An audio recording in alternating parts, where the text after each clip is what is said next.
Hey y'all. What the fuck? Can you guys see me?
Hello. Well, here we are. Welcome everyone to the Margarita Room. Listen, if you guys know that shit goes wrong, it always does. Well, not wrong, but the shenanigans behind stage. So my computer froze. I was going to do this whole intro for you guys because honestly, today is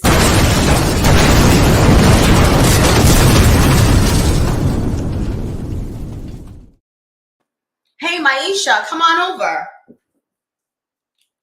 Hold on, let me put on my headset. Hey. Hi, how are you? I'm super good. How are you? I am excellent.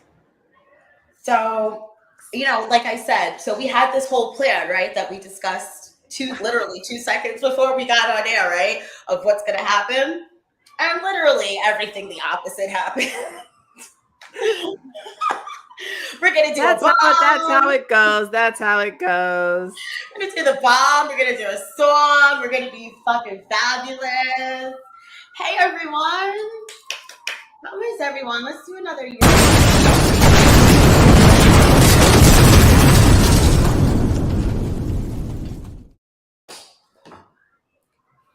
Hey, welcome to the Margarita Room. I'm your hostess. I'm Dutch. Welcome back. Ooh. Shenanigans. And this is my homegirl, Maisha. Hey. Hey. Can you hear me okay? I can hear you perfectly fine. Okay, good. Perfectly fine. Good. Welcome back, everyone. I was in the middle of getting situated. You see, my magic wand we're magicking right here. Everything is just doing everything right now. So welcome back to the Margarita Room. We've been taking a little vacation, a little self-preservation time. You know what I'm saying, Maisha? I am here for it. Well, what I was saying was that it's been 2 weeks since we've been on air. Your show? Yes. And you are the first one that I've had for 2 weeks. And get this, even more special, you're here for my 1-year anniversary.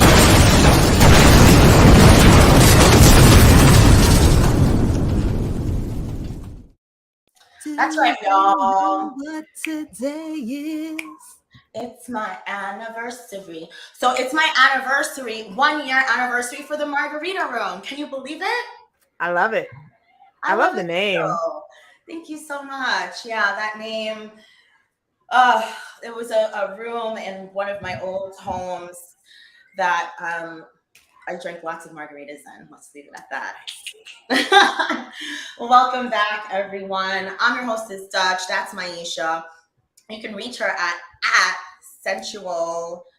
What is that? Sensual Energy Alchemy on Instagram. There you go, right there, boo. I want to get into the habit of looking into the camera and then looking into my laptop. You know what I mean?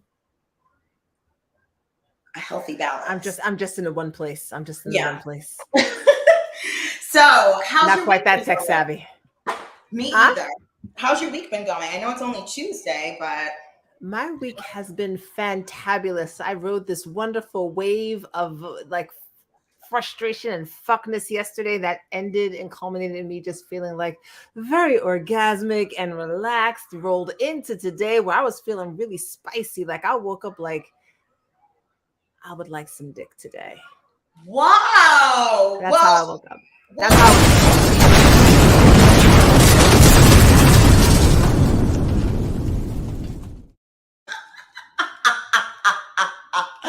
Welcome to the Margarita Room, everyone. I'm Dutch. That's Maisha over there. She. Okay, so with Maisha, just like, okay, so welcome, Maisha, first of all. Thank you. Room. And so we do use words like dick, pussy, things. I didn't ask. Completely, you did not. But we over here in the Margarita Room, we use those words freely because why not, right? Right. Okay, so you woke up this morning and you said, I'm in the mood for some dick. Yes. So then what happened? Oh, I didn't have any because I'm practicing celibacy for a year. And so I've got another few weeks for that.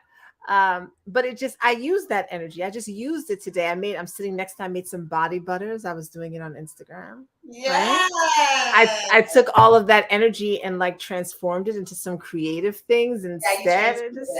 Yes, exactly. I completely understand what you mean when you say transmuting energy, right? That you don't want to stop the flow of energy. You just want to transmute it into something else. Yeah, just shift it into another lane. That's it. Just shift it into another lane. I love it. So you took that time, you made some body butters. Do you sell body butters? I don't know. Okay. They're just so you just make them. Oh, well, that's lovely. What did you put in your body butter? Shea butter, coconut oil, olive oil, and then a combination of my doTERRA oils that I sell, and a few oils that I get from the Magical Mystic, and she creates her own blend of magical oils that are infused with certain properties and herbs and things. So I throw those in there too. Okay, well, I love that. I love the sound of that. Sounds delicious. I love a body butter. All right, so let's get into these horoscopes. Do you like the horoscopes? I do, and I've been getting into human design, so it's even more interesting to me. Stop it! I signed up for a class, a human design class. Did you? Okay, good. Let me know when you finish. Yeah, I'm not paying for that class. No, ma'am. But I have done some studying. I will pay for a session. Yes. And I have friends who do horoscopes and have read my chart and all that. So yeah, I love it. Human design is really what it is. It is design of the human being, of who you are, which gets linked through your date of birth, place, the exact place, and the exact time that you were born. And then we get your birth natal chart, and it tells you all about you. So that's very interesting. So yeah, I just signed up for a 12-week course. This week was the second week. So we'll talk about, that later on. That's great. Yeah. So what's your sign? I'm a Virgo. Oh, I love a Virgo. When's your birthday? Oh God, I can't tell y'all that online here. Oh, okay. All right. But she's a Virgo, so that means either August or September. September. I'm a September Virgo. Okay, there you go. That's it. That's all we need to know. So happy birthday. One of my best friends is an August Virgo. My daughter's an August Virgo. One of my daughters. Okay, cool. All right, so let's get into. Oh wait, hold on. I knew we were missing something. The background music. There we go. Can you hear it? I can. Okay. Excellent. Yeah, it kind of like clogs up like the open airness. You know what I mean? I like it. Yeah, me too. Oh, shout out, because I was just feeling my beautiful handmade rings. I got from alignedwire.net. You can find her on Instagram, aligned.wire. My beautiful handmade copper jewelry with stones.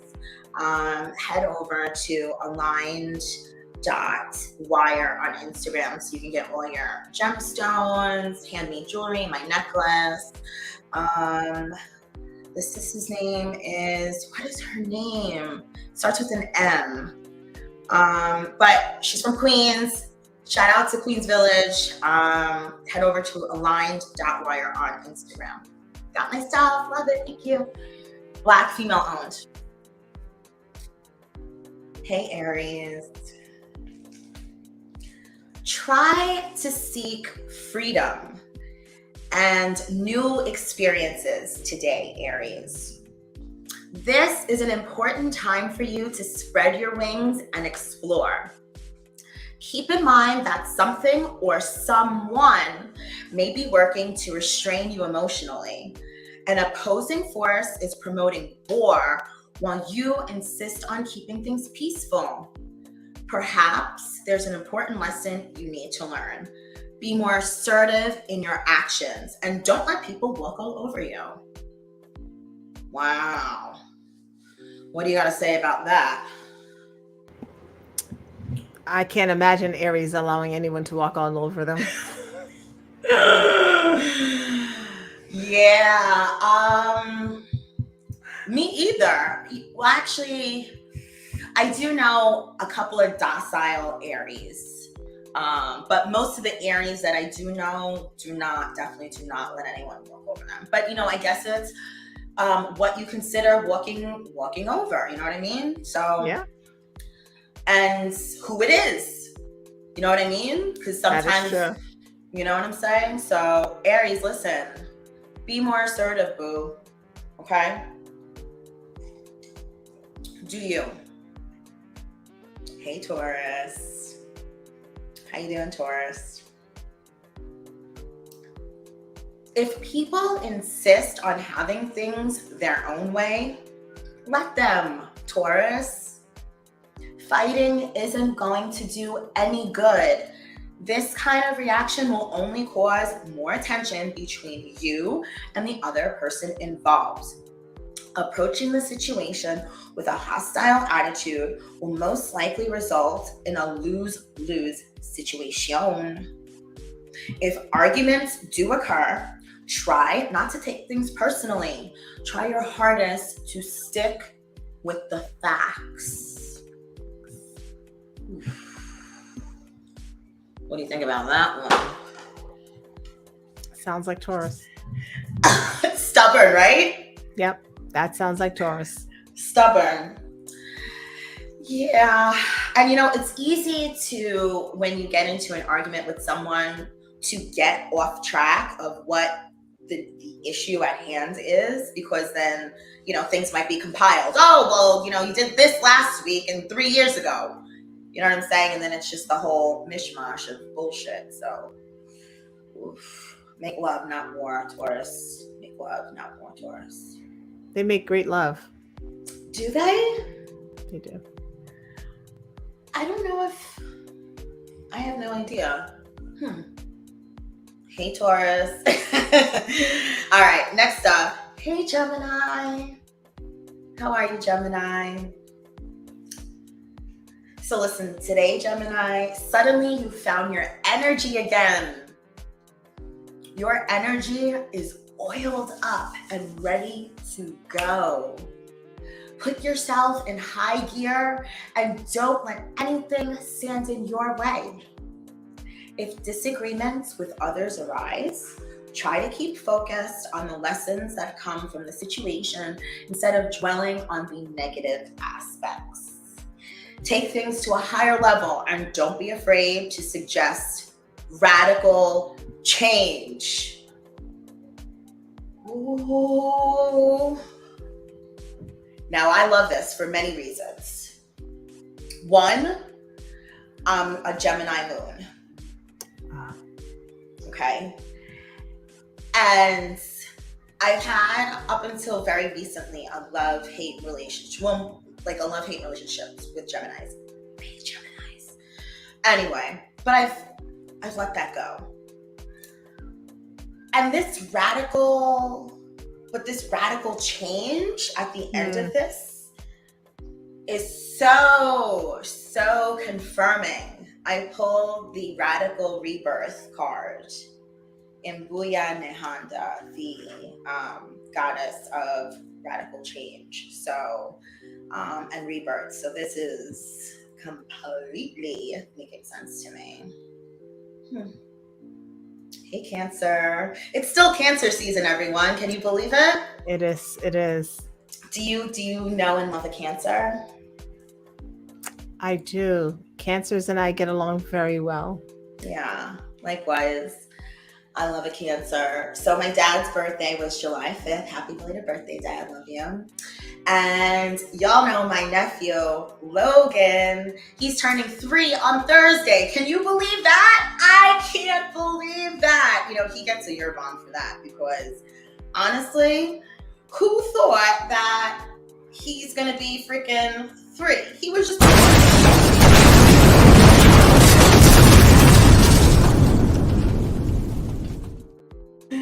He was just born, and now he's gonna be 3. I remember the day he was born. My best friend Bryn came to my house that morning. I got the text saying, "My water just broke. Everything's fine. I'm bringing Indy." They have a dog, so they brought the dog to my house, and Bryn was just so calm. She was so calm. She gave me the bag, and we took a picture, and she was off to the hospital. And then a few hours later, there's my Logie born. I got the text from her partner, and then I yelled out the window to the dogs, "You have a new brother. His name is Logan Jameson." And now he's 3.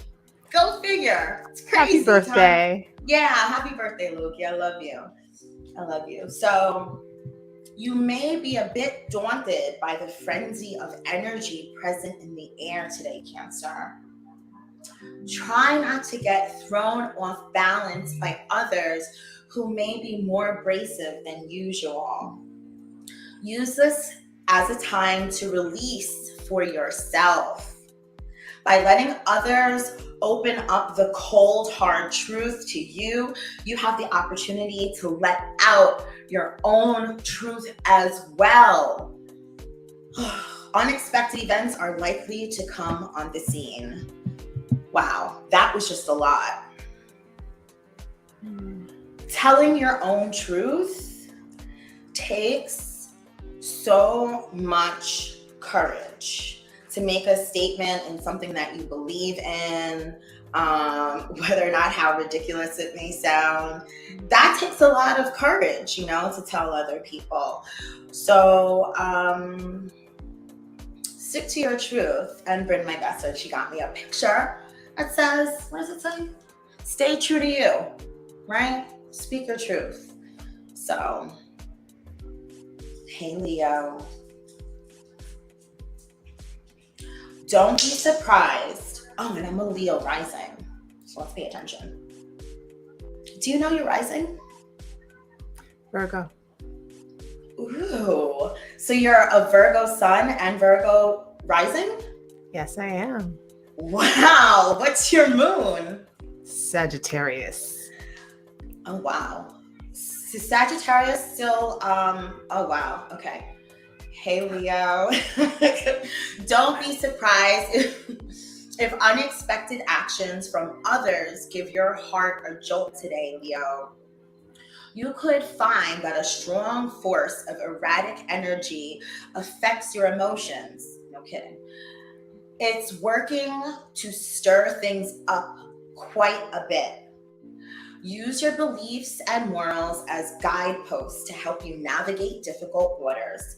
Stay true to yourself and don't let others make decisions for you. You have the power to make very significant breakthroughs.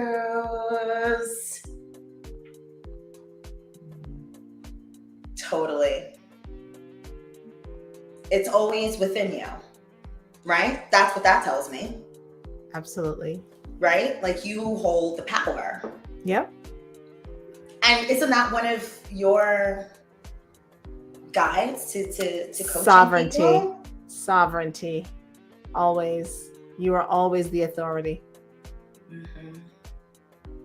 We forget that. We tend to forget that we are actually in control of everything, our bodies, our emotions. Well, according to the United States Supreme Court, we women are no longer in charge of our fucking bodies. Okay? This Roe v. versus Wade.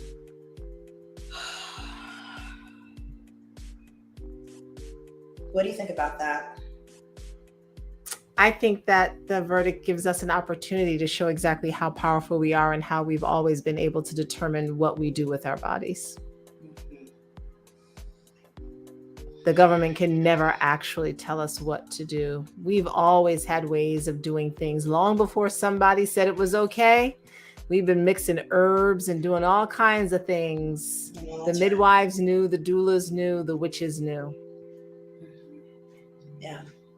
It's really a shame that we've gotten here. Again, it's crazy. How do you not codify something? So I don't know. Did we get lazy? That's what it is. We got lazy. We got lazy and we did not follow through to codify Roe v. Wade to make this federal law. That's what happened. And they overturned it. Do better, America. And fuck you, Supreme Court Justice. I got all 12 of y'all names written down here that I'm going to give all y'all big fuck you at the end. Matter of fact, actually, no. Anyway.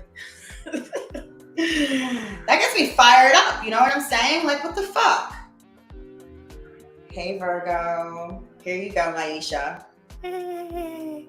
You've been waiting for it? Hey. Okay. It's time to implement the plans you fostered as a result of internal processes over the past few days, Virgo. Yes, it is. Hop in the driver's seat and take control. As you do, you may need to erect a bit of mental barrier. People could be somewhat abrasive, and your sensitive nature is susceptible to harsh comments. Take things with a grain of salt. Remember that if people criticize you, it's because they love you. Fine by me. Really? Oh yeah, my skin has gotten pretty thick over the years.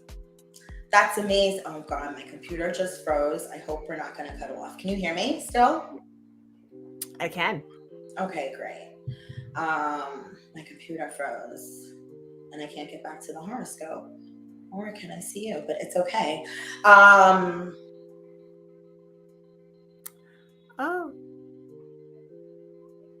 Now she disappeared. Hello. We'll just wait for Dutch Millie to come back. In the meantime, I'm here to entertain you with some background music so that it doesn't feel like a whole lot of dead air while we're waiting for her to come back. Yes. So welcome to the Margarita Room. It's my first time here. I hope that since you are here, you do have yourself a little margarita or a frosé since it's summertime, or a pitcher of sangria. Yes, yes. A good glass of wine.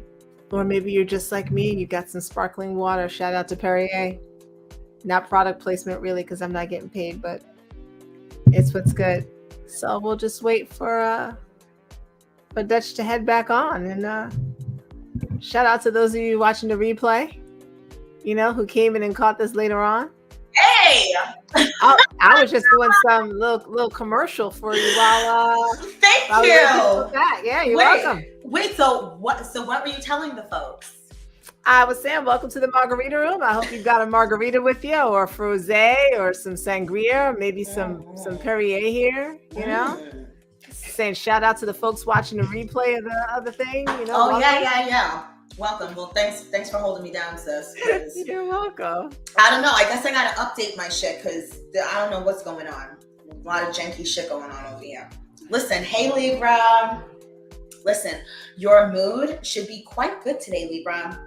Generally, you'll find that people will react to your tendency to take the lead.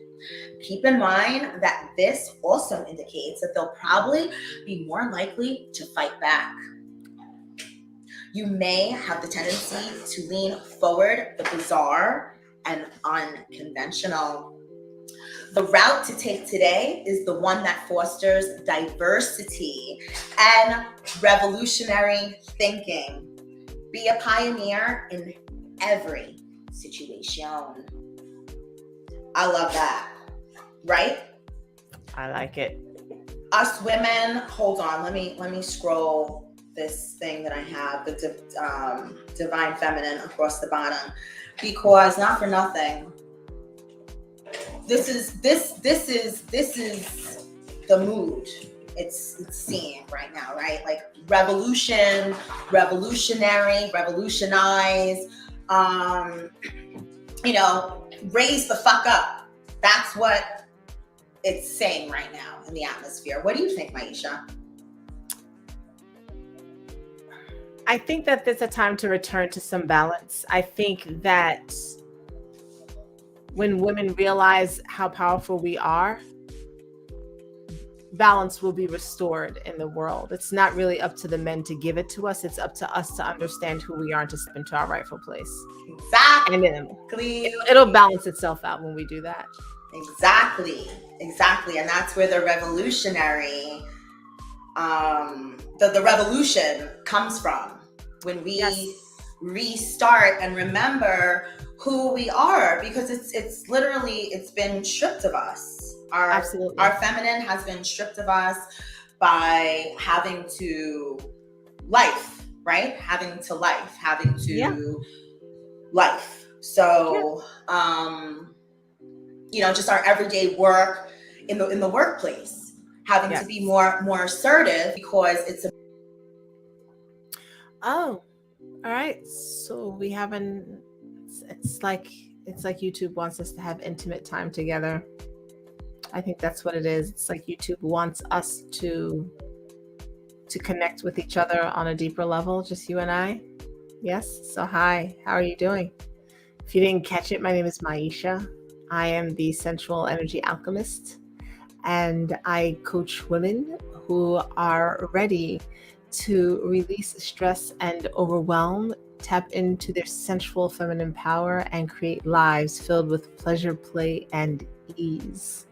I'm all about, hashtag soft life. Oh, she's back. All right. I was just introducing myself. Go ahead. Finish. I was done. I just said I'm all about hashtag soft life, and then you popped right back on. Hey, listen, they're trying to stop me, but y'all are not going to stop me from getting this message out. In the workplace, right? Having to go into the workplace, into the boardrooms, into whatever workplace is your proverbial workplace, and having to match wits with a man, right? And that sends a freaking crust on us, right? For forever. Yeah, because there's a way for us to be in those spaces and be in those spaces in our own power without having to be in those spaces like mirrors of men. Exactly. Right? Yeah, there's a way for us to do that, so we hold our own integrity and still get shit done without having to compete in that way with a man. I guess YouTube didn't like that message at all, because it was like, cat. Even though I don't know why I'm saying similar but the same, but not the same but different. I don't know. It's very interesting, y'all. But I'm happy to be here holding the space down. Maybe it means I should do something on my YouTube channel. I don't know. It's a little weird talking to myself here. Yeah, I feel like I definitely need some interaction. Like I need some comments or something. Some viewers. Some folks to really check me out. It's gotta feel, it's back. Listen, I'm on my phone now. Can you hear me? I can hear you and see you loud and clear. I have to turn ghetto right now. Listen, it's live. We do what we make it do. put together the So, rubber band and the. and shout out to the 1 year anniversary. That's how special it is. Yes, you know what? I can actually do.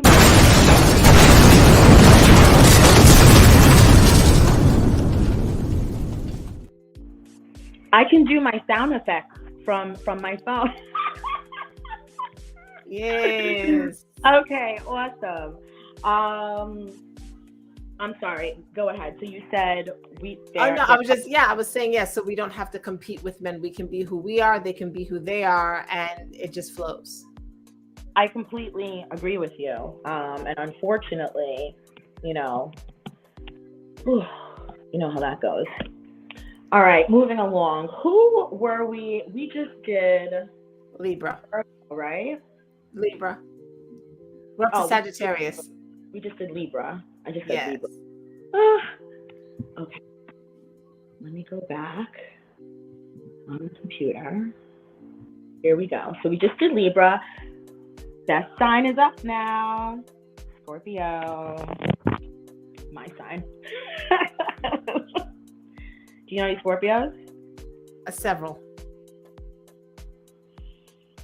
Aren't we just the greatest? I don't have a problem with Scorpios. The side, look, the side. I don't have a problem with Scorpios. Me and Scorpios are fine. Geminis, not so much. You and Scorpios. Geminis. Oh. Can you still see me because I minimized you?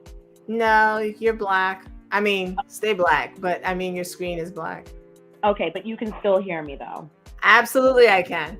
Okay, cool. Because again, my computer froze. But I want to get through these horrors. Actually, you know what? Forget the horoscope. Let's get into you, Maisha. I want to know about you. I want to know. Oh man, the poor Capricorns and Pisces are like, no.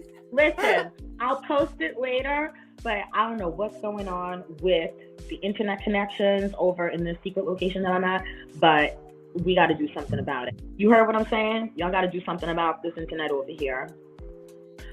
So, Maisha Khalfani, I love that name. Thank you. Love that name. Is it Arabic? Maisha is Swahili. Khalfani is West African. I forget which language exactly. I love it. It's a beautiful name. So, who are you? Tell us. Who am I? Where are you from? First of all. I'm from New York. No, I'm from New York City. I'm from New York City by way of North Carolina and the Bahamas. Shout out to mom and dad. Who am I? That's a really good question. Who are you? And it's really, I'm not trying to sound pompous, but I'm a daughter of Lilith and a child of the Most High and a student of Isis. That's who I am. The other roles that I carry in this lifetime are I was a wife, I'm a mother, sister, auntie, daughter. I'm that. And what I do is I'm a sensual energy alchemist. And I coach women on how to be their own sensual energy alchemist and how to tap into their sensual feminine energy so they can create lives filled with pleasure, play, and ease. And on the B side of that, specifically Black and brown women, and assisting them in freeing their bodies from the cultural, societal, and the religious constraints of shame when it comes to sex, sexuality, and sensuality.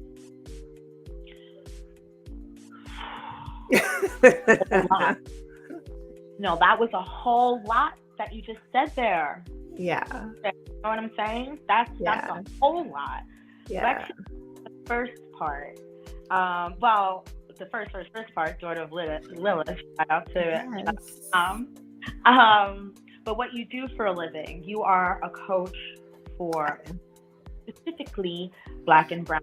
And thank you so much. Because you are needed, and I'm sure you know how much you are. Maybe you don't know. I don't know. But I hear things. You are completely needed. So let's start with the first part of coaching women. What does that mean? Are we on a field with a whistle? Are you giving me homework? What does that mean? Am I in an office? I know. And I so dislike that word. It's the easiest word to use because otherwise people are very confused. And if I say, well, I'm a sensual energy alchemist, they're like, what is that? I don't know. Right. So it's easy to say I'm a coach. Okay. Right. So it's easy to say I'm a coach. And what that means is when women work with me, whether it's in a group session, a group setting, or one-on-one, or in my membership group, I'm providing a space to help you cultivate your own sensual power. Whether that's like I have something coming up called Reveal. I've had a group called Vixen, which was really about like your bad girl, your BDSM, your inner hoe, your inner just like all the taboo things, that you kind of want to explore or get at. And I provide the space with working with me for you to explore that and to answer questions for yourself, because I'm not telling you what to do. Though I do give assignments. I do give very fun assignments that take women outside of their comfort zone so that they can grow. But it's really me assisting you and confirming the truth of who you are and giving you permission to be the truth of who you are and to know that it is okay. And there's nothing wrong with you. Okay. That it's just okay. And if I was okay for what? And it's like that's the answer. Like it's just okay. Everything's okay. It is. Yeah. It's okay. Yeah. And some folks might not like it and they might not like you, and it's still okay. Yeah. That's very interesting. There's so much, like we were saying earlier, right? Shame, speaking your truth. Yes. And being authentic to who you are. Today I put up on my story, I'm manifesting $8 million. All right, come through. I mean, obviously. Thank you. Listen. But that took a lot to put up there, right? Like I put that in I'm manifesting $8 million or whatever. Put it up on my wall here. But to actually put that out on social media to tell people little old Dutch is manifesting $8 million is like, all right, here we go. Because I wanted it to be official. Because I need eyes on it. Because I need to beat that and to put that 8 million into the fucking atmosphere. That's right. I did good. Did I do That's good? Right.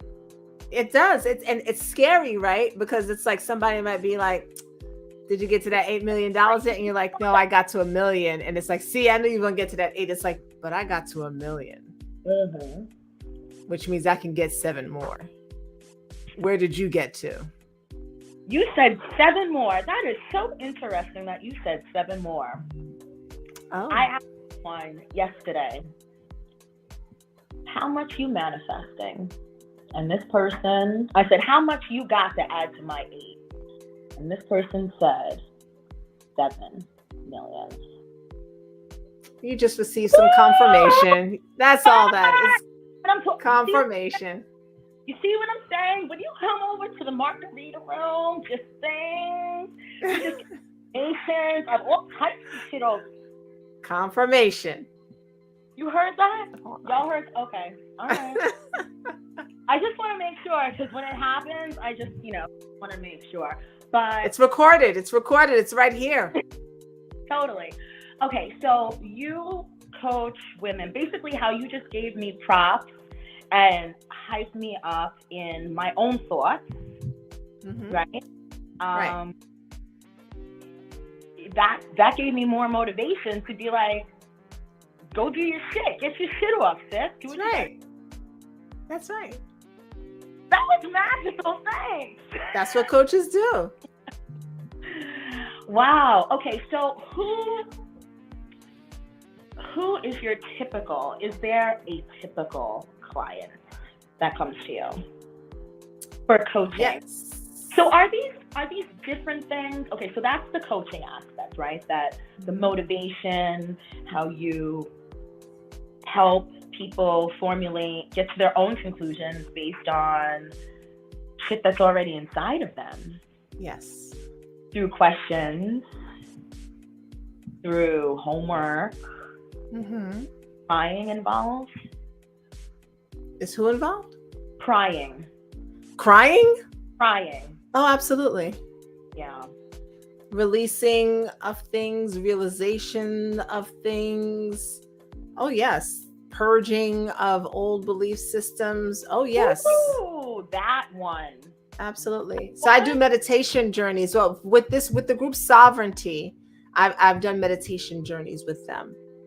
And the last one that we had was pretty powerful. And I was crying while I was leading it. Wow. And I don't script these. You know, they just, whatever comes through, comes through. And so the women who were part of that day, it was a lot. It was a lot for them. It was a lot for me too. But that I do that in that group. So I do meditation journeys sometimes as well, depending. Wow. So when you say meditation journey, is this also with plant medicine? No, ma'am, because it's via Zoom, right here, just like this. Okay. So when you say meditation journey, we're sitting together. What exactly is going on? Yep, just like this on our screens, and they're gonna lay down or sit up or wherever they're comfortable, and I'm going to start the journey. You can close your eyes, relax the body, yada yada, and I let the journey go where it needs to go. I channel that for them. I love that. Yeah, I love that. Where does the sensual energy come in? And what the hell does alchemy mean? Tell us. So I'll start with alchemy. Alchemy is the ability to transmute something from one form into another. So it was used in alchemical processes. People would hear it like in stories about Merlin and that, that type of magic. But how they would take iron and spin it or turn it into gold. It's like how Yeshua turned water into wine. Alchemy, it's the ability to transmute something from one thing into something else, generally from something of a lower vibration to something of a higher vibration. So when I'm working with women, we're alchemizing the pain, we are alchemizing the shame, we are alchemizing the guilt. We are taking that and we are switching it over. We're using our sensual energy, which is our body, right? How we perceive everything through our five senses. We're tapping into our body. We're feeling into our body. And then we're transmuting, we're shifting that energy from that shame and guilt into pleasure, into acceptance, into authenticity, into openness. Wow!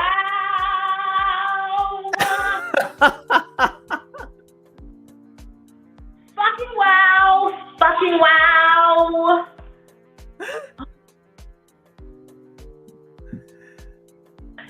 It's a lot. As a Black, the amount of shame that was put on me before I even got here. Yeah. Literally, before I even got here, before I took one single breath of air, shame was already put on little Dutch. Yes. It's crazy. And then you're born. Yep. And it's just compiled on from your parents, from society, from TV, from the kids on the playground, from your teachers to your boss, about your body, what you should wear, what you shouldn't wear. Yep. If you're wearing a bra, if your dress is too tight, your dress is too short, your dress is too long. Hair. You're 12 years old, you're 10 years old, and you've got boobs, okay? You've got tits, little girl. Now listen, you gotta cover up now. What the? All of it. You got your period now, so what? Exactly. What? I don't. So you understand? Of course you understand. All of it, and then we just become. There's so much shame around the body. and so much fear around our bodies and all the dangers and all the things that could happen to us. We're constantly told that over and over and over again.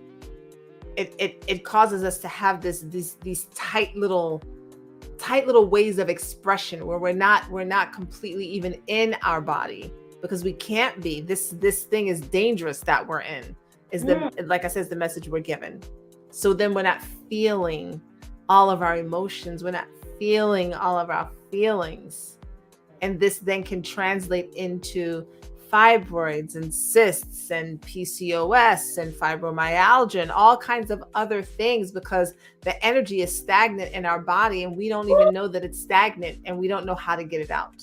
Talking about that just like brought a wave of just like tension through my whole shit, because it's, when you stop and think about it, it is so fucked up. Thank God that we have healers like you. Thank you so much for taking the time to create whatever curriculum you give to us, and new tools to put into our toolbox, right? That's been empty. Or the tools that we have they're not our tools. They don't belong to us. All this aggression and shame, fear. No. The tools that we're supposed to have pleasure first in there, right? Right. But we're not taught that. We're not taught person as a woman, as a girl, as a teenager, as a woman, that you are supposed to. That's right. That's right. And then we wonder why we see some Black women who are angry or bitter. We haven't been given the space to tap into our pleasure, and we definitely deserve it. We are the blueprint. But we have been tapped into serving our man, right? Being a man, right? At the cost, or your children. I don't have human children. However, I know, I've seen what it's like, from my own mother. We've been in the business since we are literally, before we're even spit out, that we are in the business of service of others, men and children. Yeah, and there's a way for us to honor. There's a way for us to honor how the feminine serves without giving your last drop. Yes, right. Without becoming a martyr. Right. That's not part of the story, is being a martyr. And that's where community comes in, because we used to have community. And so, women could go do other things. But since we are now in a society where everything's like, I do it over here, and now we have this badge of strong Black woman, and I do it all by myself. I can handle my business all by myself. That's never the way we were intended to be. We were always intended to be in community. We were never supposed to be the bag lady, as Erykah Badu says. I spoke to Tamika about that, my guest a couple of weeks ago. That song, I've listened to that song a million times, Maisha, a million times. This year, I heard it, and it's fucking crazy. Yes. Because I was I could foresee myself going down that path. Yes. Of carrying emotional baggage, literal baggage, pictures, clothes, old furniture, whatever. Holy shit. Not like grocery bags. No. Yes. And we need to let it go. We need to let it go. How do we do this? How do we do this? How do we do this? Yeah, so there are a couple of different processes to it. And one of the ways that we begin to let things go is by acknowledging, part of it is acknowledging our role in it and seeing where did we give away our power? Where did we stop being responsible for our own lives? Where did we hope that that man we were with was really actually going to save us from our life? And chose maybe the wrong person based on our past and our blueprint, right? So we look at that so that we can see, what do we need to shift? Because it's about finding your right vibration and being in alignment with your soul. Once you can get that to click more, the rest of it starts to fall away.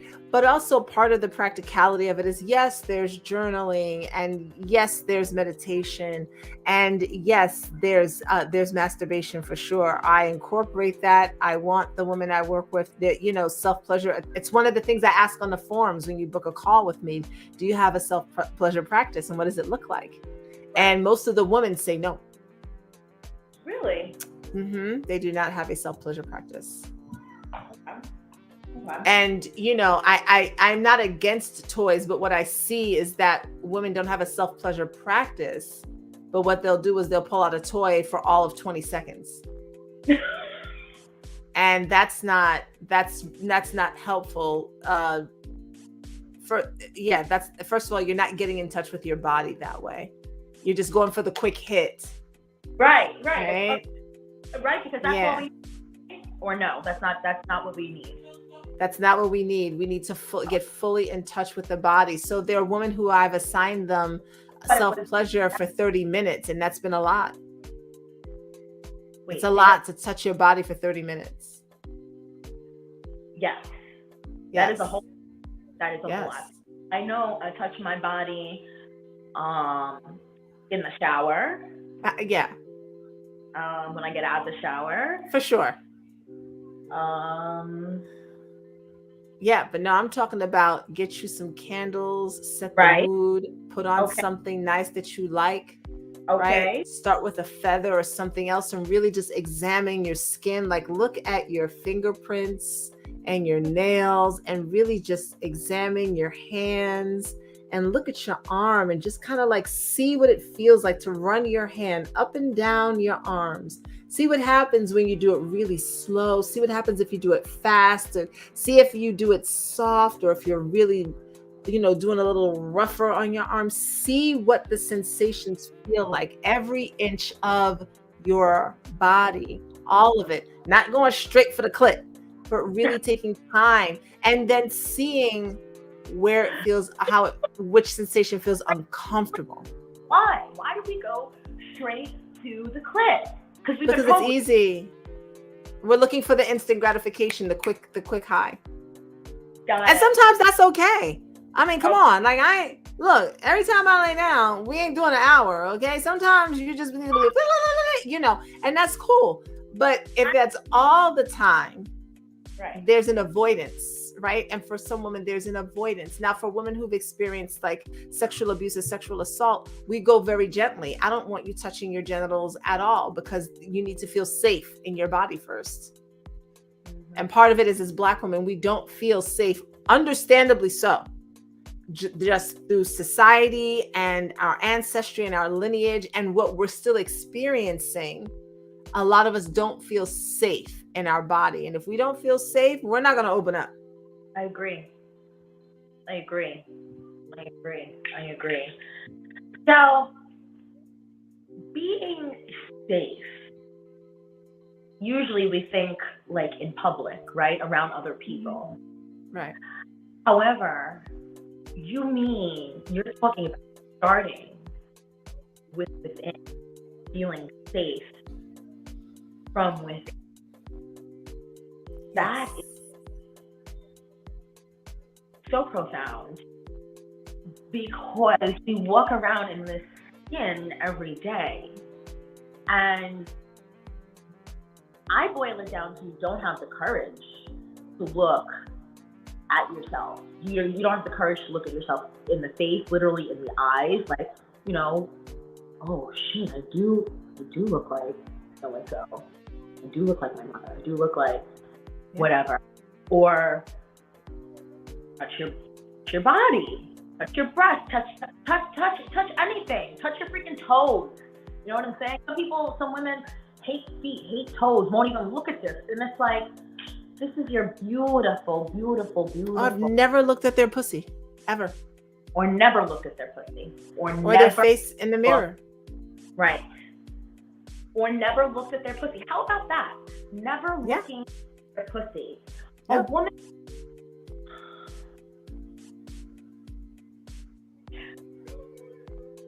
Yeah, I've encountered women never looked down there. Yeah. Now, what is the reason? Because I've looked at my pussy. Yeah. You know, it's not like long, like recently. You know what I mean? I mean, recently within like the last, I don't know, let's say 5 years, right? The idea of like, there is something down there, you know, like, what is, let me see what. Yes. And that's exactly what I did. I wanted to see, like,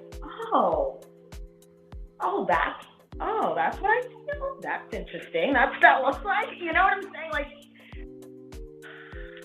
and that took some guts too, right? Because it's like, these things aren't necessarily pretty, or like looking at your skin that's under there. Like, wow, I didn't realize that I look, or other people have seen this. Like, absolutely. And it's like that part is hidden. Like, your pussy should be like your elbow, your wrist, your knees. It's a part of your body, but we treat it like, there's all of this, and then down there. Yeah, down there. That's there. We don't talk about Bruno. You know what I'm saying? Like, we don't. Right. Don't. Right. Down there. We give it names, right? Other names. All the names except for the names. Right. Labia, right? Labia. Yeah, not even. Right. No. Yeah. And some people don't know what labia is. I didn't know what labia was. I had to freaking research. And I felt even embarrassed to ask my doctor at that time. You know what I'm saying? Wow. Yeah. I don't remember when I heard the word vulva, but I mean, I definitely wasn't a little girl. Vagina was always something I knew, but then I found out it was vulva later. Right. Like, I thought it was vagina, but then it's like, no, that's just the hole, which actually translates into a sheath for a sword. The word vagina. I'm not fond of that word. It's not sexy. It's definitely not sexy. What would you call it? Pussy. And it took me a long time to call it that. I didn't start using the word pussy until like 2016. Can you tell me the story that you told on your live? Can you tell us that story? Oh gosh, which one? The boomerang story and Grace Jones. Oh my gosh. Well, yeah, because I don't remember what I said then, but so my journey to pussy. That's for G. Right. And so I remember watching the movie, and Grace Jones has always been phenomenal. So I'm 48, right? So I grew up listening to some of Grace Jones's music, and she's always been just out there, radical. And looking back now, I'm like, holy shit, like she was something for a Black woman. Like, she was something, And so in Boomerang, because I saw it when it came out in the theaters, y'all. Okay. And so in Boomerang, she's in this restaurant, and Eddie Murphy's talking to her, and she's talking about her pussy, and he's telling her to stop saying it. And she's just saying it. They're in this like white French restaurant, and she's just saying pussy, pussy, pussy. And I'm listening to her say it. And there's a part of me at first that's like, oh my God. Like, she's saying it a lot in it, but then there's a part of me I remember that's kind of like, wow, that's so liberating. That's so free of her to do. But I still wouldn't use it because it was considered vulgar. Right. And you didn't use that word. Fast forward though, I never liked the word vagina. vagina. You know what I'm saying? And I didn't like vulva. It sounds like a car. Yes, totally. Yeah, it's like Volvo. It's not sexy. No one says I want to make love to your vulva. No one says I want to fuck your vagina. No one does those things. And even yoni's beautiful. It's the Sanskrit word, and it means like your secret garden, and it's a beautiful word, and I love it too. And you can make love to a yoni. Oh my gosh, it's like a flower. You open it. Oh yes, tantric sex is beautiful. But sometimes you want to fuck, and it just didn't feel right to say fuck my yoni. That just didn't feel right to me. But pussy. You can lick pussy. It sounds nice when you say it. Just the consonants and the vowels together. You can make love to pussy. You can fuck pussy. You know, you can have sex with pussy. You can do all kinds of things with pussy.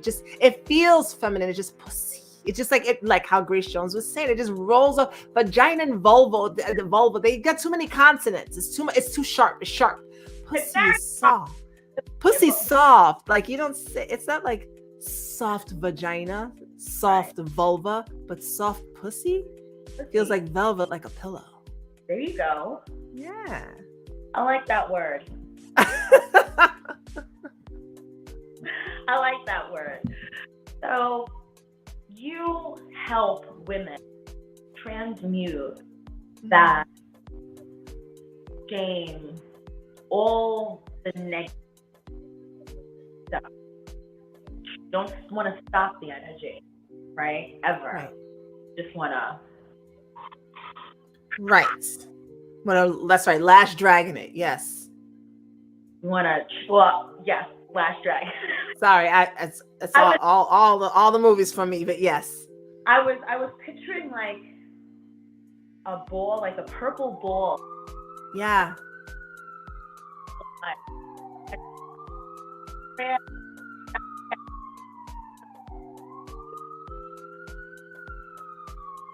Well, I didn't hear you.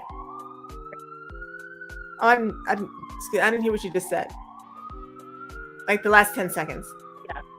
I said thinking that and like you said, lower vibration. Yes. To a higher vibration. Absolutely. Freeing yourself from yes. Whatever you do. Right. Absolutely. And so you are set free now and to be your more authentic self, whomever that is for you. But now you can live in the truth of that and honor that and know and be sovereign in that. Mm-hmm. Mm-hmm. And know that this is the expression that you came here to be. This is what your soul was asking for. Right. Hold on one second. Mm-hmm. Getting music playing. She can't hear. Can you hear me? I can. Yeah. Good thing that you. So how long do you think that? I can't hear you. Daggone it. How long can I what? Hello, can you hear me? Yeah, when you come a little closer. Right. So how long do you think it takes to get to a point of balance as far as someone who has had extreme sexual trauma? I could never answer that question. It really depends on the person and their journey. There's no time frame for that. For some people, it could be 3 weeks. For others, it's 9 months. And for others, it takes them 7 years. Yeah.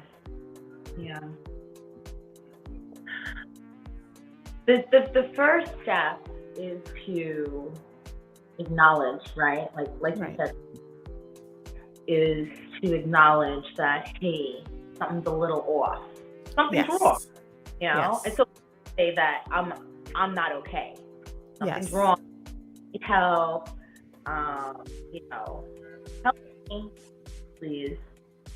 I think that's a wonderful, wonderful thing that you allow women these safe spaces. So when you hold these meetings, is it in person? Is it via Zoom? Via Zoom, always. Yes. So when we met a few weeks ago at the Melanated Soul Expo, that was so much fun. It was. You spoke about the trauma that we hold in ourselves from before we're even born. Can you expand on that a little bit? Yeah, so that's the study of epigenetics, and the scientists are really finding that we can carry cellular memory as far as 14 generations back in our DNA. Wow. So imagine what that means for Black people. So that's mother, grandmother, great-grandmother, great-great-great-great-great. Really? Right. So think about it. If everyone lived 100 years. So I have just all that. And not even, right? So we're carrying the trauma. If you go with the idea that really the slave trade started here the way it did in the 1500s, right? 1600, 17, 18, 19, 20. You're talking about we're already carrying 4 generations of that. And so when I think about it, I would love us to be able to reach back past the 4 or 5 generations to before we got here, because we still carry that coding in our bodies. Right? But yeah, that DNA encoding helps to inform how we see ourselves, our behavior, how our bodies react to stress, how our bodies react to illness, how strong our immune systems are, our brain development, our nervous system development.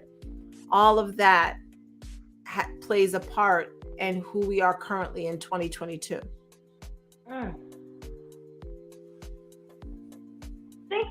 Imagine. And you wonder why you respond to certain things a certain way. Right. It's not even you. It's not even your original you. Because that was already taken from you. Way before I even. And so the work many of us are doing is to excavate, right? It's to excavate and uncover the truth of who we are, taking off those layers as much as we can. And with each generation that takes off the layers to set a different course, right? And to clear that as time goes on. What are some of you have done for yourself? Like you said, you are a mom, right? So, what changes have you made with your own children, as far as breaking generational curses, trying to transmute the shit that was put into us without, even asking? Yeah. So first is I'm very honest with my children. I let them know what my shortcomings are. I let them know that while I'm their mother, I was a woman first, and that I'm no different from them. And as they get older and they're getting into ages that I was in when I made some of my mistakes, it's easy for them to see when I say, I was just like you. How are you thinking about life right now? Like, what's going on for you? Right? Okay, I was there too. Because I know when you see somebody as a parent, it's like, oh, they must know. And I know because I learned, because I made mistakes, because I grew. This is wisdom that you're getting. But when I was your age, I had no fucking clue what was going on. And I felt just as lost, right? As they may feel from time to time. The other thing is I apologize to my children often and whenever necessary. Often and whenever necessary. Whenever something happens, I'm so sorry. I didn't realize that. I apologize. I didn't realize that, because I could not expect them to apologize to someone else if they never saw me doing it. Right. And so I've been doing that with them since they were very little. I had no problems letting them know that was my mistake. Wow. I'm so sorry. I listen, and it's not always perfect here, but I listen. Huh? That's huge as a parent to be able to apologize to your Absolutely. Absolutely. kid, or even as an adult. I'm sure that is, like I said, I don't have kids. I'm still a kid, though. You know what I'm someone's kid, and so I'm speaking from that point, like being someone's kid. Like, yeah, I need an apology. My parents never apologized to me, never. Well, actually, my dad has apologized, but to apologize to your child, it's so wonderful. And for you to have done that since the beginning, to take accountability for whatever it is you may have talked about, is huge.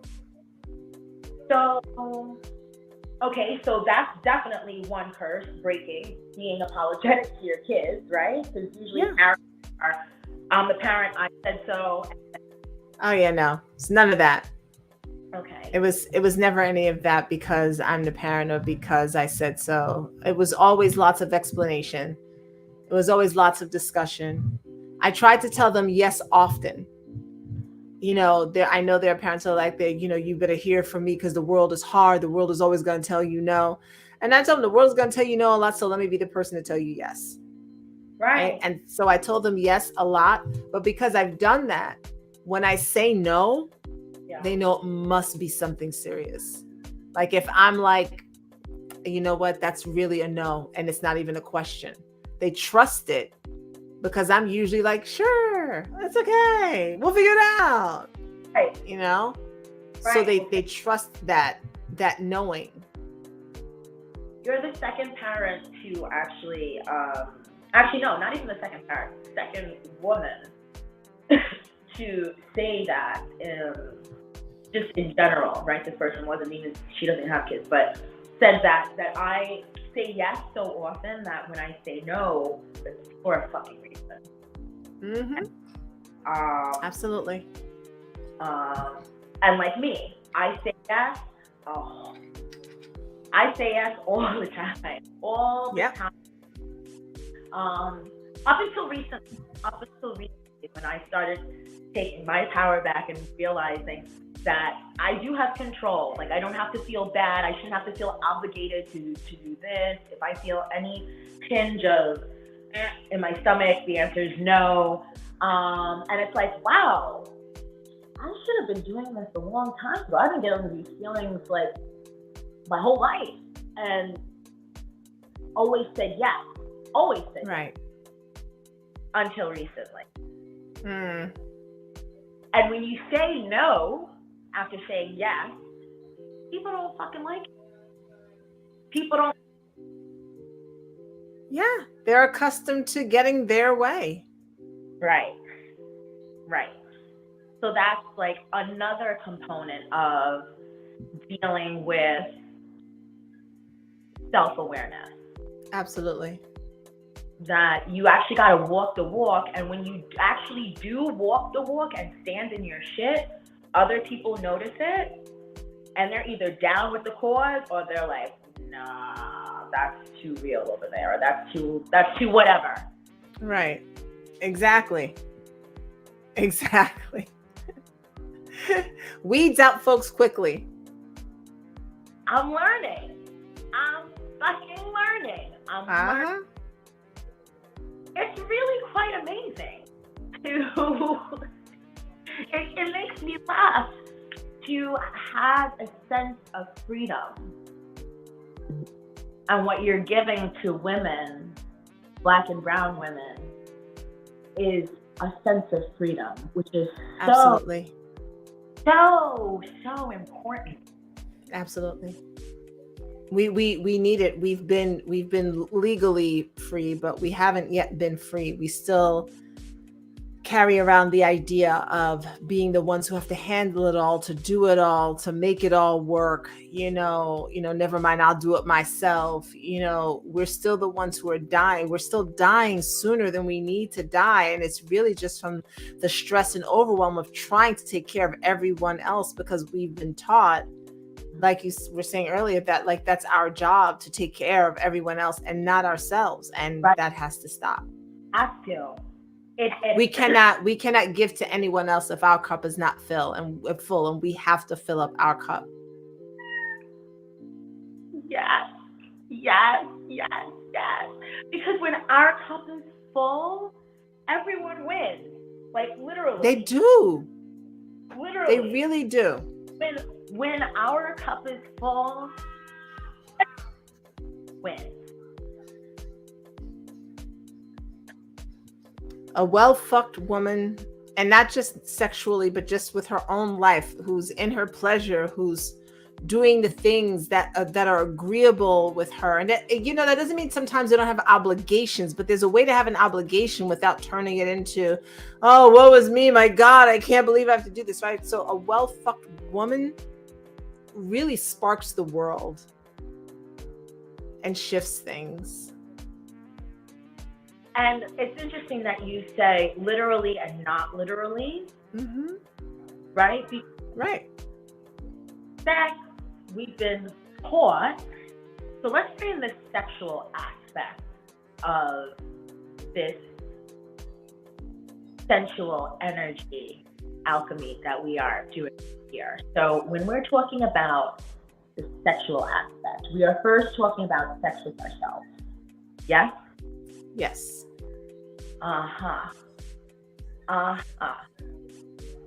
And then we talk about, so what if I say, I don't have sex with myself at all? I'm a single woman and, I date people from time to time. I have sex. I have casual sex. Sure. Random people, not random, but, with random people. Sure. And, I'm just looking to kind of center. So what do you do with that case? Well, then I'd want to know, how does this woman cultivate pleasure for herself without it having to come from someplace external?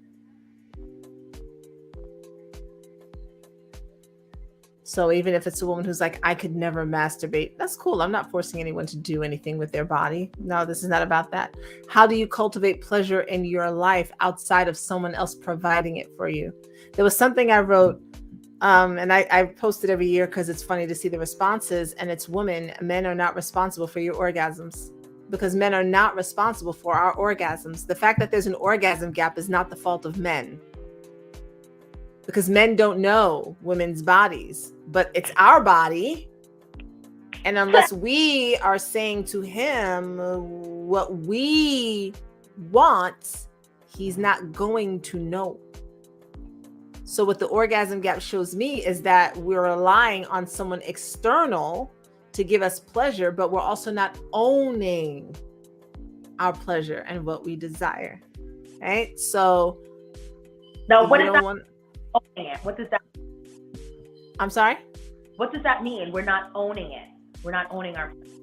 Touch me here, lick me like this. This is what I really need. This is what gets me hot. These are my fantasies. This is what I'd like to experience. This is what I want to experiment with.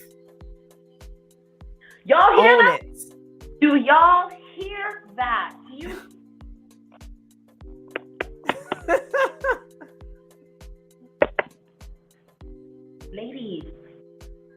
Ladies, let them know. Let them. I told someone that today. I told a young tenderoni that today. I told her, and it wasn't about sex. It was just about men, right? They can't read your mind. If you like something, the thing was texting, right? So simple, so basic. She's a texter, whatever. He wasn't. And I'm like, okay, well, did you tell him that that's how you like to communicate? You like to communicate often through text messages, yada, yada, yada. well, no, he's just supposed to know that. And I said, well, what the fuck? How is he supposed to know? He doesn't even know you. He literally doesn't even know you. You Not guys a clue. on a date. He does not know you. Well, he's... Not a clue. And I said, sis, you gotta tell.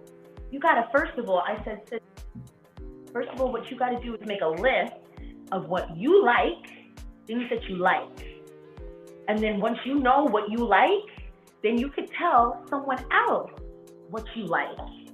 It's really hard to know what you like, though, if you won't touch your own body or say anything. So is that the unlock? Is that the key? Is that the key? It's part of the key because, I mean, look, if you own a car, who's supposed to know the car? You, because it's yours, or the person you let drive your car sometimes? Like somebody come and drive your car sometimes, like, hey, did you know your car could do this? And you're like, huh? No, I sure didn't. Wow, look at that. There's a button there for that? Huh. Well, look at that. Right. Come on. No, I was doing it that way. It's my car. I totally could see that. I could totally see that. So the key to unlocking your desire and all that other shit is you knowing yourself. Yes. That's it. Okay. So simple. Okay, so fine. I know myself sexually down there. Now, do you give coaching as far as how to deal with a partner? For sure. Sex or same sex? Do you give coaching for couples, that type of thing? I usually generally work with heterosexual women just because that's the lane I live in. Okay. You know, I do have resources for folks who need other types of coaching. You know, I've got a good Rolodex, if you will. But yeah, women who are in relationships, absolutely. And how they show up in their relationships and how they can shift in their relationships. Absolutely. Couples sometimes, but it's usually the woman. It ends up being the woman. Got it. You know. Got it. Do you have a wide range of clients as far as age goes? Do you find that it's just younger people, or what's your demographic? So interestingly enough, I seem to attract a lot of women in their 30s. 30s? Yeah, and some in their 20s. I'm in my late 40s, so I'm like, well, that's interesting. But I do. So, I still act like I'm 38, but no, I do. I do attract women who are generally anywhere between like 30 and 45. Are most of the women who come to work with me. But I have worked with older women and I have worked with younger women. Okay. Mm-hmm. And how do people find you online? They do. I'm most active on Instagram, but I'm also on Facebook as well. So I cut up more on Instagram. It's just more fun for me there. But yeah, Instagram, Facebook, Sensual Energy Alchemy, right there. Just right there. My website, obviously, sensualenergyalchemy.com. I'm on LinkedIn. Trying to figure out that platform. But yeah, I'm on all the socials, really. Yeah. I want to make sure people can get in contact with you. So if you don't mind, get back for a moment. You mentioned that you have been celibate, practicing celibacy for a year, you said? Yeah. How has that been? First of all, what's celibacy for the people who don't know? Yeah, so look, don't quote me because I always get celibacy and abstinence confused, right? So abstaining... Okay, so the vow of celibacy is like nothing, I think. It's like nothing, right? Like I'm a monk. Right. So maybe I should stop saying that because it's not that. I've been abstinent. I've not been having sex. Got it. Since August of 2021. Yeah. So it's been interesting to see how it gave me a chance to see how I was relating to men what I was trying to get from men or use them for. It's been interesting to see my energy and whether or not I was being me because it was me, or whether or not I was being me because I wanted men's attention, and understanding the difference between the two. So it's also just been, I've never intentionally, never since I started having sex, took time off from sex. So certainly not like I said, not intentionally, and not this long. It was 7 months kind of by accident, Right. but it wasn't intentional. Right. This is intentional. It was intentional. It's a different energy, but it's almost up. Okay. How do you feel? First, take us through the journey of, like, if you can remember, month 1, month 2. Yes. The first couple of months was almost like it was okay. It was going into winter time. About month 5 or 6, like withdrawal set in. Like it was like, oh my God. Like, what part of it was withdrawing? The physical intimacy, the physical touch, the high, right? Because sex gets you high. Sure does. Right? Sure does. Yeah, I want to say some of the power play of it. Okay. Yeah, like months 5 and 6 into month 7 was a little rough. Little rough. Yeah. Now, you said the play of it. You also mentioned at the Melanated Soul Expo, BDSM, and that play.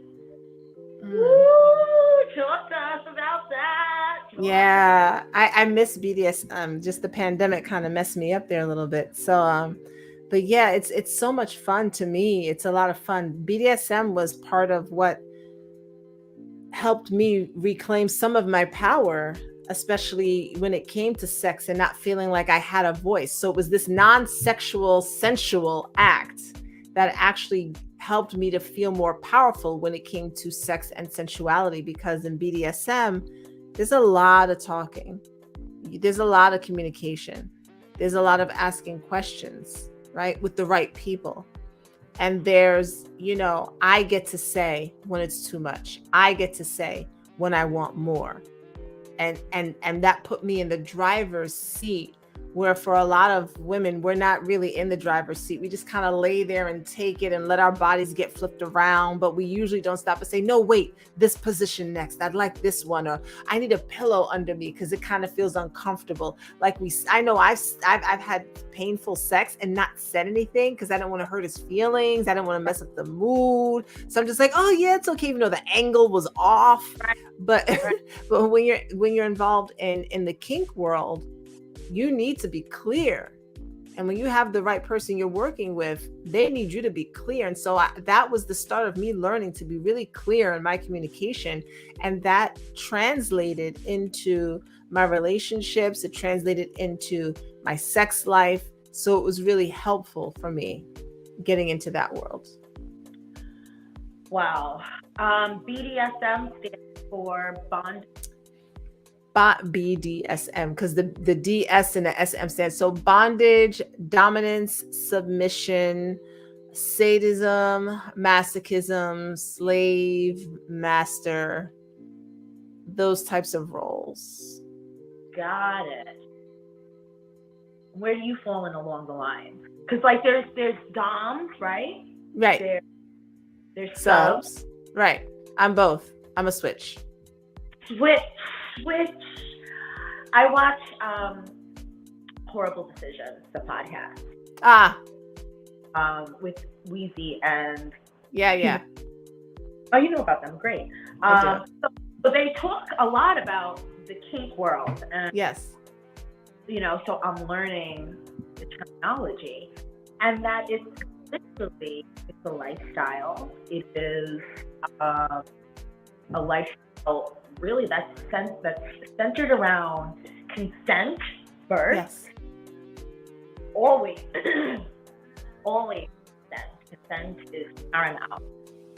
Safety and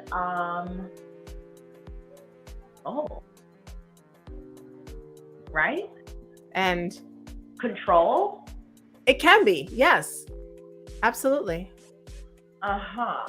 There's something fun about giving up control to someone else that you trust. Right.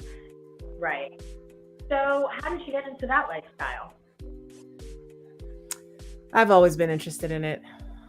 I mean, I think it's from 18 years old. Wow. Yeah. Interesting.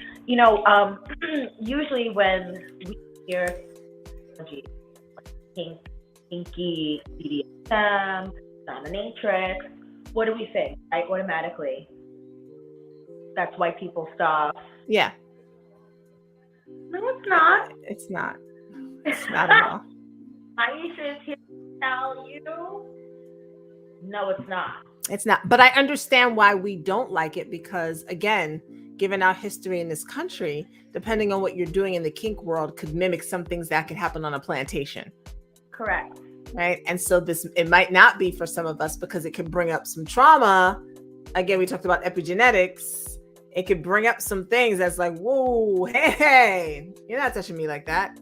Right. So that's understandable why we may not gravitate toward that lifestyle. I just happen to not have that particular hang up. That's great. Do you notice that race has to do a lot for our own time? Yes. And again, for the same historical facts, our bodies were commodities. We were a product. We were a bike, a car, a horse, a cow, a cell phone. We were something that you bought, you sold, you traded. We weren't seen as human. And so that there is this disconnect from our bodies that had to happen in part to protect us, right? You can't stay in your body to continue to feel all of that trauma. You can't stay in your body to continue to feel your children being ripped away from you or being raped or having your men killed or you watching people on a plantation die or be hung. You can't stay in your body. You have to leave. You have to go numb in order to survive. And so that's where a lot of us still are. We are numb in our bodies, except for sometimes when we have sex, then we feel a little something. But we haven't gotten to this space where we allow ourselves to feel it all and to feel it freely. Wow. Wow. That is. And you said it's called epigenetics? Epigenetics, yep. That's the study of the DNA and how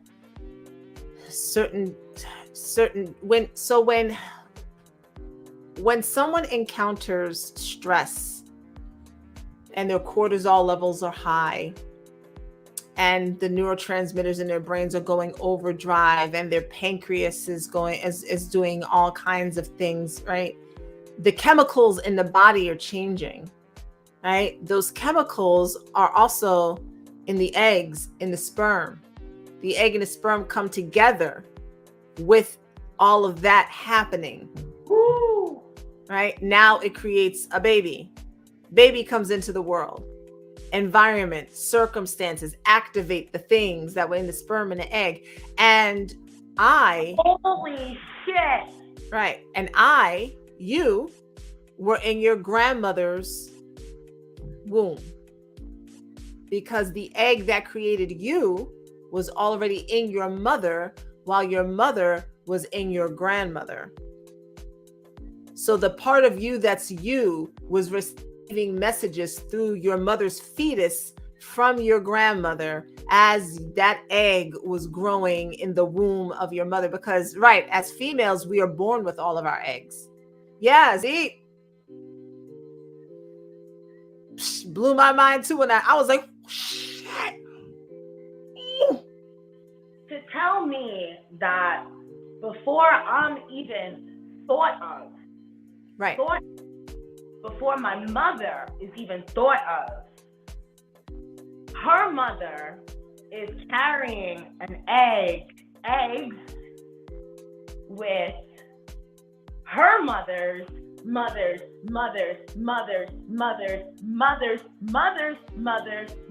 trauma. Yes.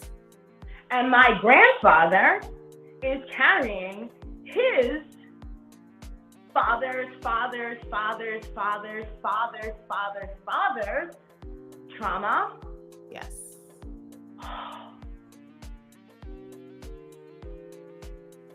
Yeah. That's why this work is so important.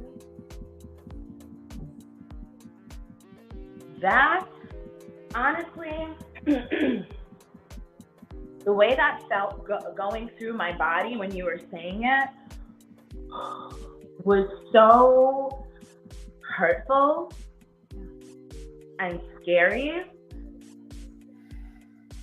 But now that we said it out loud and understand what the fuck it is, yeah, it's time to transmute it.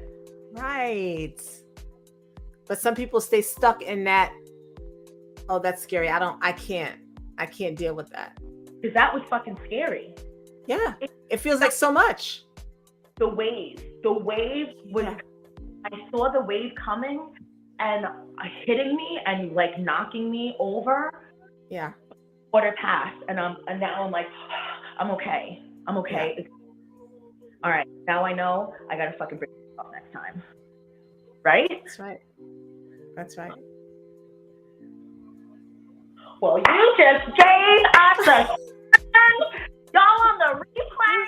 Better replay this shit and shit over again. You're welcome.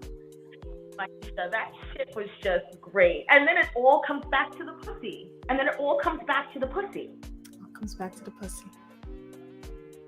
Because the pussy, we've been taught. Can we just get into, before we get out of here, what we have not been taught about our pussies, about sex. That 3-letter word, S-E-X. Yes. Is like, the only thing I learned about sex from my parents inadvertently was don't do it. That's it. Yeah. That's all I got. Literally, that's all most people have. Yeah. Don't just don't have sex. Yeah. And it was actually said to me, don't have sex. It was just, you knew that you know. Yeah. How do you navigate that world with your children talking about sex? They've always known about sex. They've never not known about it. I mean, I always knew about sex. My mother, well, I guess this isn't why, because I wonder, how do people talk to their kids about sex? Or they, like, I've had people say to me, all right, well, my child is 9 or 12 and I think we should have the talk. And I'm like, they already know, trust me. Like, what? But my sister is 3 years younger than me. So I think when when my mother was pregnant, my dad, my parents, or my mother, at least, I don't imagine my father explained it to me, but my mother explained to me that, and I remember vaguely, my father's seed came out of his penis and went into her vagina and went into the egg. Like something like that was kind of what I was told. So I don't ever remember a time when I did not know what sex was. And with my children, the same thing. It was, because there was, I birthed 4, I've raised 5. So there was always, I was like, I'm pregnant. This is how it happened, and then, here's the little brother with a little penis, and here's my daughter with her vagina, and, the little kids. And there was never, like, everybody always knew their body parts, so, and it's so funny. I was just talking to my youngest son today, and he was like, there are kids who don't know about sex.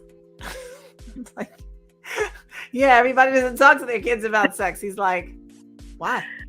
Right. They're not comfortable. They're not comfortable. Or they think that if they talk to their kids about sex, they're going to go out and have sex, which is, I can tell you, is at least not for my kids, is not true. Like, because I talked to them so much about sex, they were in no rush. Right. They're like, it's there. It'll be there when I get there. But they weren't, it wasn't like, ooh, what's this thing? Right. What's this thing? What's yeah. That the adults do. Let me be grown too. They're like, you can have your adulthood. Right. I'm good. That is so interesting. And then that also ties into not knowing your body, right? Because then we have all these nicknames for the vagina or the penis, you know, your wee-wee, your cookie, your this. Yes. And then it's like, oh, don't touch your cookie, whatever. Right. Don't, hey, they're slapping the hands when moving it. Look, I'm trying to get my son to learn about semen retention, you know. So that's where we're at right now. I'm like, I'm not going to teach it to you, but because I'm not a man. I mean, I can teach it to a man, but I'm not going to teach it to my sons. There's just some lines I'm not going to cross. But I do have books here that they're more than welcome to read, and resources and folks they can talk to. But yeah, semen retention is when a man, and seeing as Roe v. Wade has been overturned, men do need to learn some semen retention. Semen retention is the man's ability to separate his ejaculation from his orgasm. So he can hold his seed and not have it shoot out, but still have an orgasm and have multiple orgasms without getting tired or depleting his life force energy.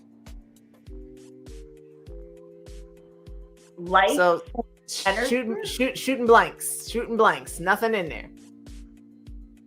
Life force energy.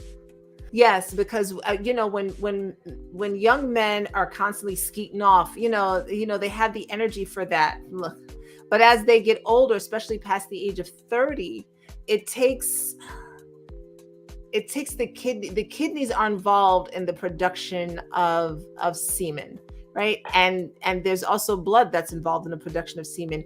And it really takes 6 weeks for the body to replenish itself from one moment of ejaculation to the next. It needs a 6-week rest. But men aren't giving their bodies that 6-week rest. Oh, they're definitely not. Right. And so what happens is, for them in Chinese medicine, their qi, their life force energy, gets depleted because they're having to use too much of their internal, the energy from their internal organs to produce more semen to come out all the time. And the older they get, the more it's extracting from them. And so they're literally taking time off of their life when they don't practice semen retention. So you can still have sex, but you ejaculate maybe every 6 weeks or so. You don't do it all the time. You preserve it. Huh? So it's science. It's science. But as women, we don't have those issues. We got everything else. we can just keep going. You see? Right. Okay, so hold on. I once knew a guy that said he could have an orgasm and not even by holding his dick. Is that what you mean? Or like, if that's the way he can do it, then that's fine. Like if he can have, he has found whatever his secret sauce is, that's fine. But there are ways that you can train the body to do it, so that then it does it automatically. And then a man learns when to like open that door, close it, open that door, close it. And so now he can control it. Hold on. So you're saying that, so when you're saying semen retention, you're actually saying not physically holding your dick so that the cum doesn't come out. You're actually that you're in the act of having sex and you feel yourself orgasm like you usually would, but you don't ejaculate. Correct. And you could do that with your mind. Stop you from.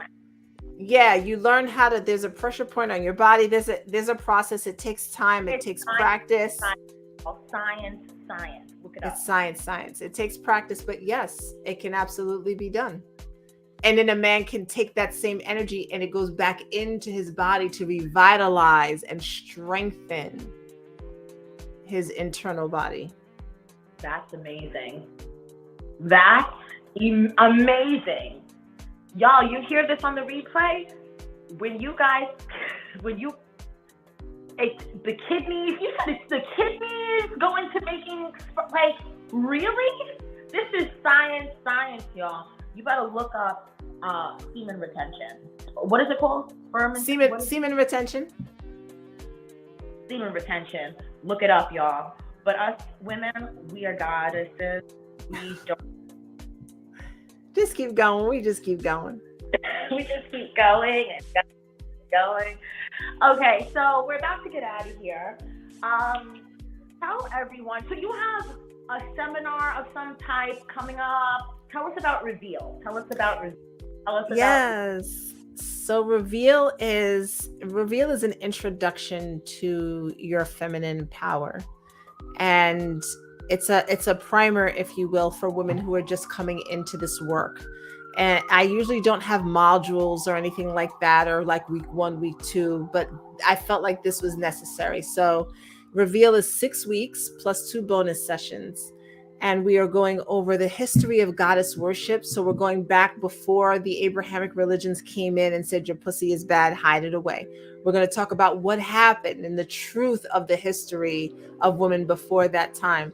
We're going to talk about how many orgasms women can have, because it's over 12 different types of orgasms that we can have. We're going to go into the anatomy of the pussy so that women understand all of the inner workings of their body and the different parts, not just the labia and the clitoris and the vagina, but we're really going to understand better the internal structure. We're going to delve into sex magic a little bit. We're going to talk about the chakras and sex. Chakras are energy centers in your body and how really working with those can help you to have better sex. And we're going to dive into ideas around pleasure, sex, and sexuality from a cultural, societal, and religious perspective, and look and see what's really your belief and what was handed to you that no longer serves you. So we're doing that in 6 weeks. We start July 26th. We meet on Tuesdays at 7 p.m. Eastern, and all of the information can be found at my website, sensualenergyalchemy.com. Set up a call. Payment plans are available. Let's just get on the phone and talk about it. Yay! I love it. Yes. I'm excited. I love every single point that you're hitting, the chakras, the sex magic, the anatomy of the fucking pussy. You know what I'm saying? Yeah. Everything. We need a deep dive into it. I love it. Thank you so much for joining me. I signed up for your newsletter and I love it so much. In fact, thank you. Go through. But I'm super excited for you, and thank you so much for coming on and dropping some gems on us. Thank you for bearing with me through this whole tech shit happens as long as we can get it going. Facts, absolutely. You want to give a shout out to anyone? Plug your website one more time. Yeah, the website is sensualenergyalchemy.com, just like the name that you see down there in that beautiful blue, that lovely blue. Shout out to everybody who's watching. Kudos to you all for watching this whole entire thing, because you know it was good. So yes, thank you so much for joining us. Shout out to everyone for watching, and shout out to me for my 1-year anniversary. The shenanigans are still taking place, y'all. Shenanigans at the studio, everywhere. The shenanigans still happen, but guess what? I keep going. I keep on going. And guess what? They don't call me Dutch 8 million for nothing, because I am manifesting my $8 million. How much? That's right. That's right. I am not manifesting an amount because I'm not sure what it's going to cost, but I am manifesting the creation of a homeless center, a center for displaced families, for unsheltered families, that is going to provide them with yoga and meditation and tutoring and therapy and all of the healing modalities that can possibly be thought of, and financial literacy training and anything else that they need. That is my ultimate dream. That is what I plan on building. I don't know how much that's going to cost yet. I don't know either, but I just saw it, and I love it so much. Where would you have it? The first one will be in Baltimore, because my ex-husband and I, although we were from New York, we moved down to Maryland after we got married. We lived in Baltimore County. But Baltimore definitely needs some help. The city is always having some issues, and it's my way of paying back Maryland for all that it did for me. All of my children were born there. And it's a way for me to honor my ex-husband and the struggles that he went through. He passed away in 2020, but this is a way to even though we had a pretty toxic marriage, it's a way to honor the healing he never received. So with you on that. Yeah. That has so many levels of profound healing that are just so amazing. And I see it for you. Thank you so much for joining me. Thank you, everyone. And to our 1-year anniversary. Shenanigans are still going on. Our fuck yeah affirmation today for me is all I do is win. I know we've said it before, but I pulled my radical rebirth card again, and that's my affirmation. Do you have an affirmation for us? I was trying to see if I could read this thing that I have on my wall. Let me put my glasses on. Go for it. I am as terrifyingly powerful as I secretly suspect myself of being, and more. That's the first sentence. I can't really see the rest of it, but I am as terrifyingly powerful as I suspect myself of being, and more. I am terrifyingly. I am as terrifyingly powerful. As I suspect myself of being. And more. And more. I love it. Thank you so much for joining me. I'll see y'all next week. Actually, I'm doing a double show this week. Go figure. Your girl is popping. Your girl's got guests upon guests upon guests upon guests. Keep them coming, baby. If you want to be a guest on this show, hit me up on Instagram, The Margarita Room, or on my email at themargaritaroom3@gmail.com. themargaritaroom3@gmail.com. I'm Dutch. That's Maisha, sensual energy alchemist that she is. We are transmuting all that. Thank you so much. Peace. Love. Bye.